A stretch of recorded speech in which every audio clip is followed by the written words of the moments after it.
कैसे हैं आप सभी लोग। उम्मीद करता हूँ आप सब बहुत अच्छे होंगे, बहुत अच्छे से आपकी पढ़ाई चल रही होगी। तो एक अगला जो चैप्टर है उसके एमसीक्यू लेके आ चुका हूँ, जो आपके कई सारे एग्ज़ाम में आपकी मदद करेगा। बोर्ड एग्ज़ाम के अलावा सीवीटी का एग्ज़ाम हो गया, और डिफेंस के एग्ज़ाम हो गए, पीएनएसटी का एग्ज़ाम हो गया, इन सब में ये एमसीक्यू आपकी मदद करेंगे। तो जो पहला सवाल है वो है electric potential is a dot dot quantity and SI unit. तो इलेक्ट्रिक पोटेंशियल एक स्केलर क्वांटिटी है और इसकी एसआई यूनिट क्या होती है? वोल्ट होती है। क्या इलेक्ट्रिक पोटेंशियल की और कोई यूनिट होती है? बिल्कुल होती है, क्योंकि भी इक्वल होता है W/Q0।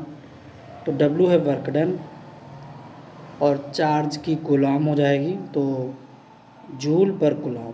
वर्क की क्या होती है? जूल, और चार्ज की क्या होती है? कूलाम। कोई दिक्कत? ठीक है। अगला जो क्वेश्चन 2 है, the work done in bringing a unit positive charge from infinity two point in electric field is called. ठीक है, तो पूछ रहा है कि इलेक्ट्रिक पोटेंशियल, अगर आप किसी भी टेस्ट चार्ज को इन्फानाइट से इलेक्ट्रिक फील्ड तक लाने में जो वर्क डन कर रहे हैं वो क्या कहलाता है? Electric potential. पोटेंशियल कैसी क्वांटिटी है? स्केलर क्वांटिटी है। इलेक्ट्रिक फ्लक्स क्या है? किसी भी सरफेस से टोटल कितनी इलेक्ट्रिक फील्ड ऑफ लाइन पास हो रही नॉर्मली, उसे इलेक्ट्रिक फ्लक्स कहते हैं। और इसका फार्मूला होता है d∅ = E.ds cos theta. Capacitance क्या होता है? तो C होता है Q/V। ठीक है। इलेक्ट्रिक, ये भी एक स्केलर क्वांटिटी है, इसकी SI यूनिट फैराड होती है। और इलेक्ट्रिक इंटेंसिटी का फार्मूला क्या होता है? F/Q0, पर यूनिट चार्ज लगने वाला फोर्स। अगले क्वेश्चन की ओर आते हैं। अगला क्वेश्चन कह रहा है कि the relation between electric field E and potential V। तो देखो, ये डेरिवेशन आता है, अगर आप डिराइव करेंगे फार्मूला होता है E = -dV/dr, और वो ऑप्शन बी में आपको दिख रहा होगा। E क्या है? Electric field. dV/dr क्या है कि जब आप इलेक्ट्रिक फील्ड के डायरेक्शन में जाएंगे तो आपको जो पोटेंशियल वो घटता है। ठीक है। वैसे अगर आप इस स्टेटमेंट को देखें तो E = -dV/dr का मतलब हो गया the electric field intensity is equal to the negative gradient of electric potential with respect to the distance. और ये dV/dr इतना, dV/dr कहलाएगा पोटेंशियल ग्रेडियंट, और dV हो गया पोटेंशियल तो वोल्ट, और डिस्टेंस r हो गया मीटर, वोल्ट पर मीटर। यूनिट क्या हो गई? वोल्ट पर मीटर। ठीक है। अगला क्वेश्चन इसी पे बेस्ड है कि the negative sign in potential gradient formula E = -dV/dr indicate that. ये फार्मूला मतलब जो है मतलब रिलेशन बिटवीन इलेक्ट्रिक फील्ड और पोटेंशियल, ये क्या दिखाता है? कह रहा है कि electric field is always negative, option ये हो गया। Potential increase in the field direction, अगर हम फील्ड के डायरेक्शन में जाएंगे तो पोटेंशियल बढ़ेगा। Potential decrease in the field direction, potential is a vector quantity. तो ये तो एलिमिनेट हो गया, तो ये तो सवाल ही नहीं उठता कि पोटेंशियल कैसी क्वांटिटी है? स्केलर क्वांटिटी है। ठीक है। तो इसका सही आंसर क्या होगा कि अगर आप इलेक्ट्रिक फील्ड के डायरेक्शन में जाएंगे तो आपका पोटेंशियल घटेगा। इक्वल क्या होता है? -dV/dr। ठीक है। इसी पे अगला है, ऊपर बता चुका हूँ कि पोटेंशियल ग्रेडियंट की SI यूनिट क्या होती है? तो वोल्ट पर मीटर होती है। क्या होती है? वोल्ट पर मीटर। पोटेंशियल ग्रेडियंट की SI यूनिट क्या होगी? वोल्ट पर मीटर। ठीक है, याद रखना। फिर volt into metre electric flux की यूनिट होती है, जूल पर कूलाम। ठीक है, तो भी इक्वल होता है W/Q, तो जूल पर कूलाम पोटेंशियल की यूनिट हो जाएगी। ठीक है। चलो, अगला है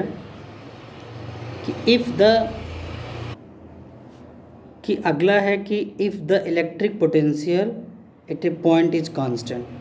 अगर किसी पॉइंट पे इलेक्ट्रिक पोटेंशियल कांस्टेंट है, the electric field at that point is, तो वहाँ पे इलेक्ट्रिक फील्ड क्या होगा?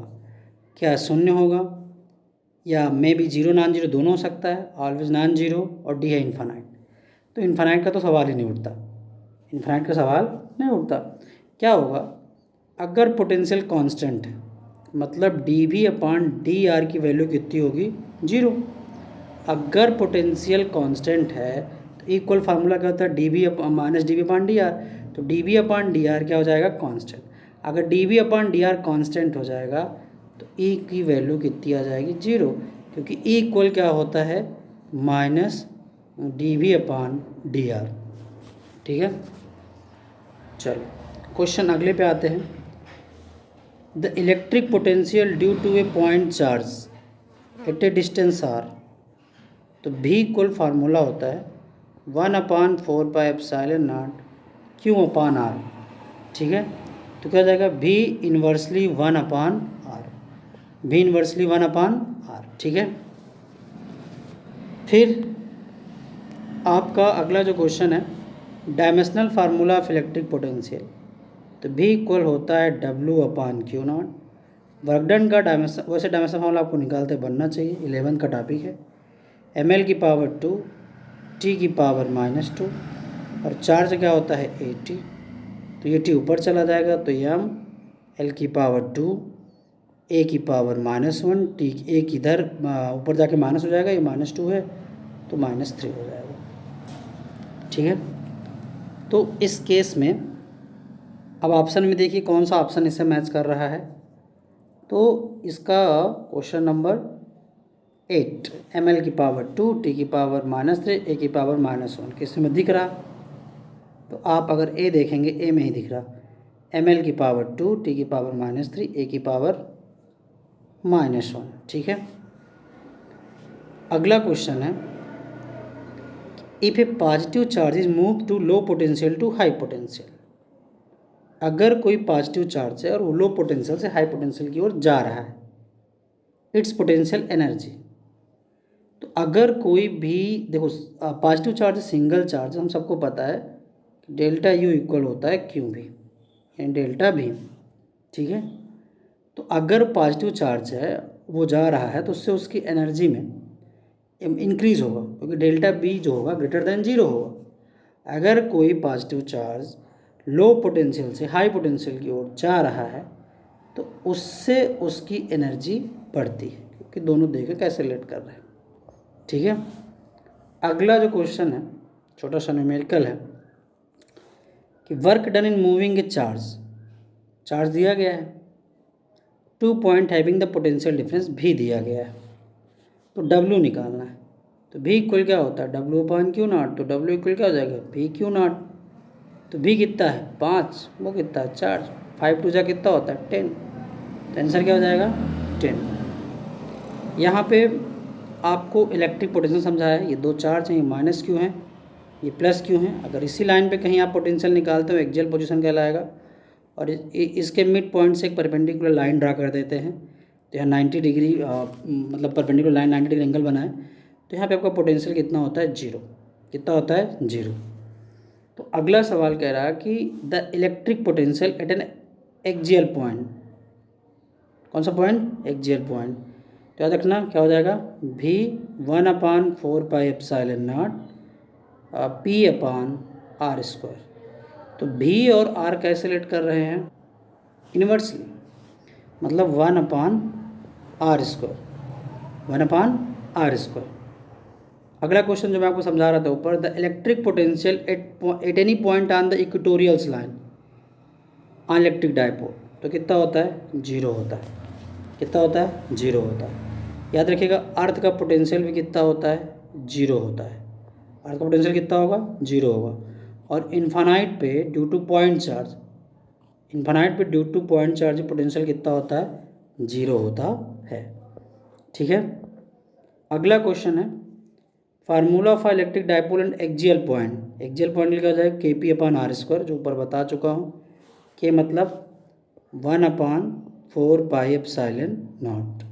ठीक है, फिर अगला क्वेश्चन कह रहा है कि the ratio of electric potential at N axial point, axial point और इक्वेटोरियल्स पॉइंट। देखिए इलेक्ट्रिक फील्ड का रेशियो तो 2:1 होता है, E1/E2, लेकिन क्या पोटेंशियल का भी रेशियो सेम होगा, तो ऐसा नहीं है, क्योंकि क्यू एक्सियल पोटेंशियल 0 हो जाता है, कितना होता है 0 हो जाता है, तो इसका आंसर होगा 1:0, 1:0। भाई एक्सियल पे तो 1 मान लेंगे, लेकिन क्यू एक्सियल पे कितना है 0। ठीक है, तो ये हो गया आपका क्वेश्चन नंबर 14। ठीक है, समझ रहे हैं। फिर at a very large distance from electric dipole, अगर इलेक्ट्रिक डाइपोल से वेरी लार्ज डिस्टेंस है, the potential decreases faster than due to the single point charge. This statement is, ये स्टेटमेंट सही है कि गलत है? तो इस फार्मूले को सॉल्व, मतलब इसके लिए आपको ना सारे फार्मूला पता होना जरूरी है। तो due to point charge formula आता है 1/4πε0 Q/r, और डाइपोल की वजह से होता है फार्मूला आपका Kp/r²। तो भी इन्वर्सली 1/r² है और भी इन्वर्सली 1/r है। तो स्टेटमेंट अब आप समझ गए होंगे, वो कह रहा है कि डाइपोल में और पॉइंट चार्ज के कंपेयर में, at a very large distance from electric dipole the potential decrease faster than due to single point charge. Single point charge और डाइपोल में किस में ज़्यादा पोटेंशियल तेज़ी से घटेगा? तो डाइपोल में घटेगा। इवन घटते घटते कोई एक जल पे जीरो हो जाता है। कितना जाता है? जीरो हो जाता है। ठीक है, फिर अगला क्वेश्चन है, एक डेरिवेशन का क्वेश्चन बना फार्मूले पे। द वर्क डन, कितना वर्क डन होगा जब कोई इलेक्ट्रिक डाइपोल मोमेंट पे यूनिफॉर्म इलेक्ट्रिक फील्ड में stable equilibrium theta equal 0 degree पे होगा, तो वर्क डन कितना होगा? ठीक है, तो इसका फार्मूला होता है P1 - cos theta, P1 - cos theta. ठीक है, याद रखिएगा। फिर अगला क्वेश्चन है कि potential energy of electric dipole in a uniform electric field when the angle between dipole moment P and electric field E। तो potential energy dipole uniform electric field minimum कब होगी? जब कितने डिग्री का एंगल बनेगा? तो 0 डिग्री का बनेगा। कितने डिग्री का बनेगा? 0 डिग्री का, क्योंकि U इक्वल होता है -P cos theta, -P cos theta. ठीक है, फिर अगला क्वेश्चन है question number 18। When an electric dipole is aligned parallel to the electric field it is in state of. तो सवाल कह रहा है कि when electric field dipole is aligned parallel to the electric field, ये कैसी स्टेट है? तो पहली बात तो ये जो स्टेट है वो स्टेबल है। कैसी है? स्टेबल है। स्टेबल क्यों है? क्योंकि अगर जीरो टार्क काम करेगा, कैसा काम करेगा? जीरो टार्क काम करेगा। ठीक है, और फार्मूला क्या होता है? U equal -P cos theta, U equal -P cos theta, ऊपर बता चुका हूँ। तो यहाँ पे थीटा का मान कितना होगा? 0। तो 0 होगा तो U इक्वल कितना आ जाएगा? -P। तो आपकी एनर्जी भी नेगेटिव आ रही है, तो एनर्जी भी कम होगी। तो दोनों सवाल रिलेट कर रहे हैं। अगला है कि the electric potential due to a sharp dipole at a general point r theta. ठीक है, तो कितना होगा? तो इलेक्ट्रिक पोटेंशियल के दोनों फार्मूले मैं आपको ऊपर बता चुका हूँ। अगर एंगल की बात कर रहा है तो जो Kp cos थीटा होगा, साइन थीटा कन्फ्यूज मत हो जाए। Kp cos थीटा/r², किसी ऑप्शन में है Kp cos थीटा/r²।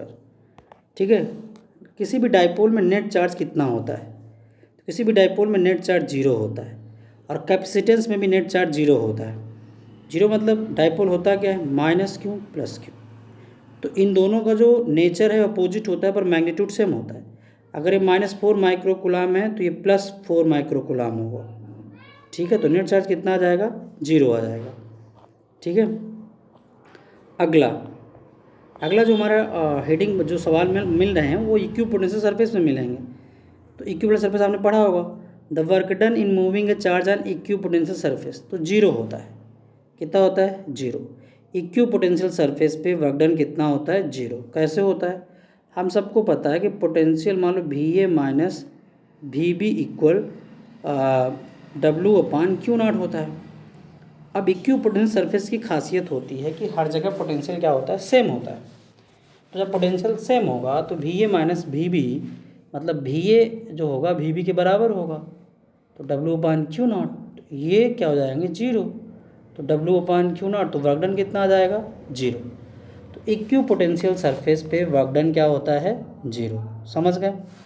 अगला क्वेश्चन है, the angle between an equipotential surface and the electric line of force is always. तो 90 डिग्री। कितनी डिग्री होगा? 90 degree. Equipotential surface due to an isolated point charge are. तो सारे के सारे क्वेश्चन जो इक्विपोटेंशियल सरफेस की प्रॉपर्टी बेस्ड हैं। तो अगर पॉइंट चार्ज है तो कंसेंट्रिक स्फीयर बनाएंगे। क्या बनाएंगे? Concentric sphere. क्या दो इक्विपोटेंशियल सरफेस एक दूसरे को इंटरसेक्ट करते हैं? जो हमारा अगला क्वेश्चन है वो ये कह रहा है कि क्या दो इक्विपोटेंशियल सरफेस एक दूसरे को इंटरसेक्ट करेंगे? नहीं करेंगे। ठीक है, तो होगा नेवर, क्योंकि अगर वो ऐसा करते हैं तो कितने डायरेक्शन होंगे? 2, जो कि पॉसिबल नहीं है। ठीक है, अगले क्वेश्चन पे आते हैं कि अगर यूनिफॉर्म इलेक्ट्रिक फील्ड है, वो जेड एक्सिस के लॉन्ग है, तो इक्विवेलेंट सरफेस क्या होगा? तो जेड के अलावा बचा कौन? X by plane. तो आंसर क्या होगा? X by. The equatorial plane of electric dipole act as an. ठीक है, तो ऊपर भी बता चुके हैं कि इक्वेटोरियल प्लेन पे जो हमारा पोटेंशियल होता है वो जीरो होता है। क्या होता है? जीरो होता है।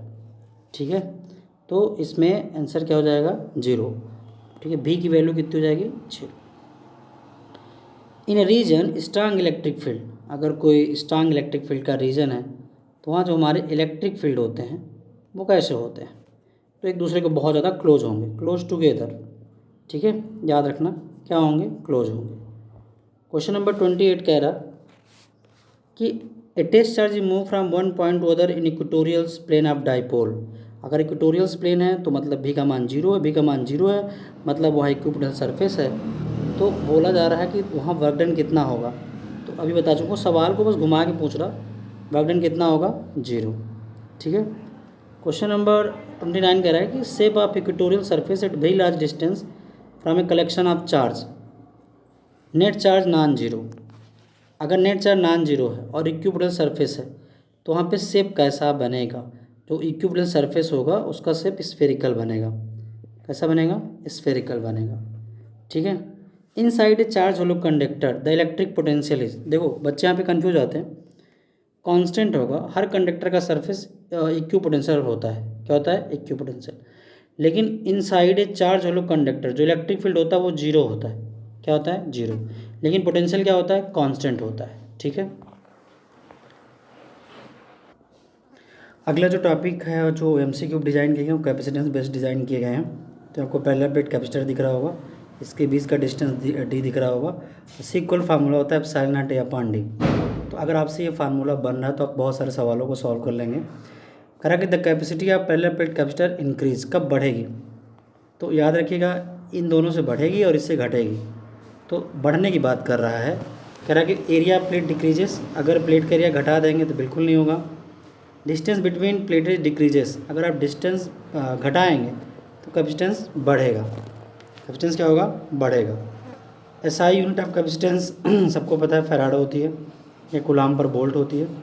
सीक्वल होता है क्यू अपान भी। ठीक है, बाकी यहाँ जो ऑप्शन देगा ओम्स रेजिस्टेंस की यूनिट होती है।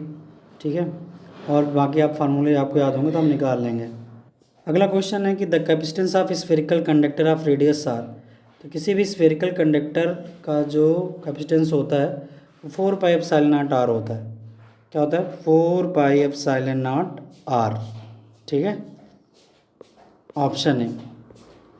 फिर कह रहा है कि अगर दो प्लेट के बीच में एक डाइलेक्ट्रिक स्लैब रख दो जिसका कांस्टेंट है के between the plate, capacitance becomes. याद रखना इलेक्ट्रिक फील्ड और पोटेंशियल घटता है पर कैपेसिटेंस बढ़ जाता है।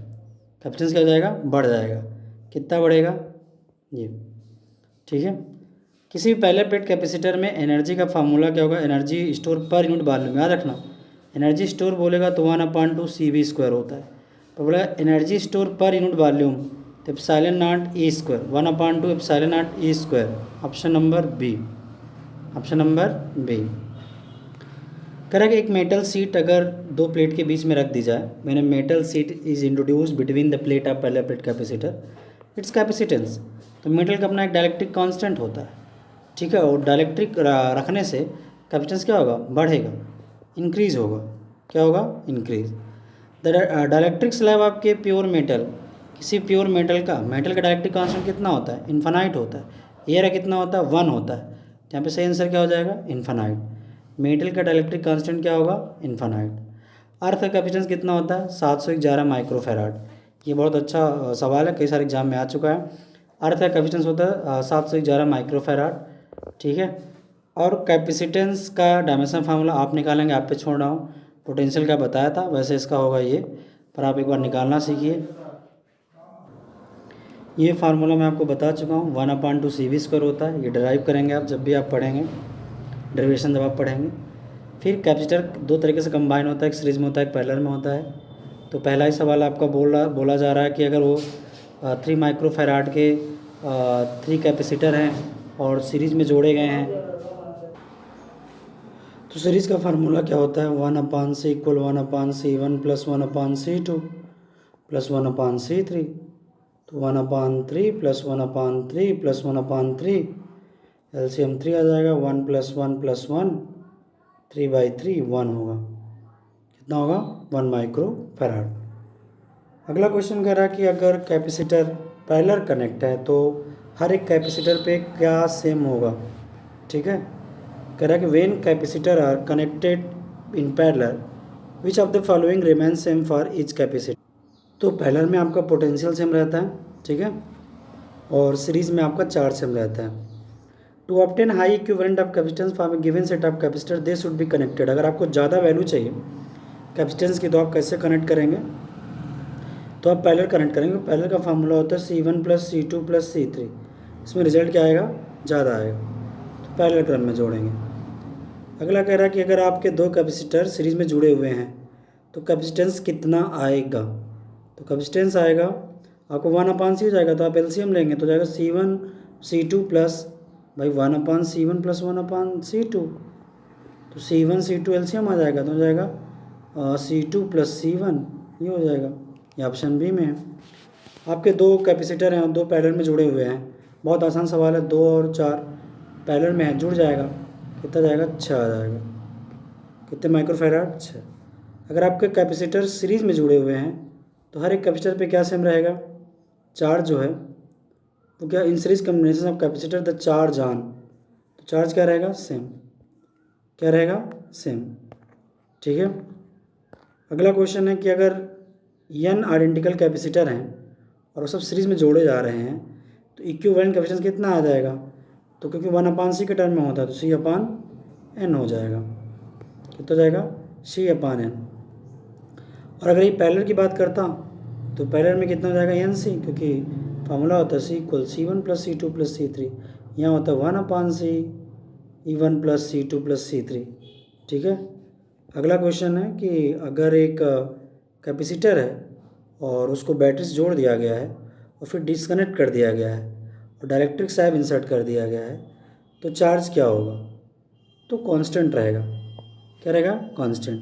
जब कैपेसिटर को डिस्कनेक्ट कर दोगे बैटरी से तो जो चार्ज आया है एक्यूमुलेटेड चार्ज वह कंडक्टिव पाथ में नहीं रहेगा, has no conductive path to escape और ग्रो।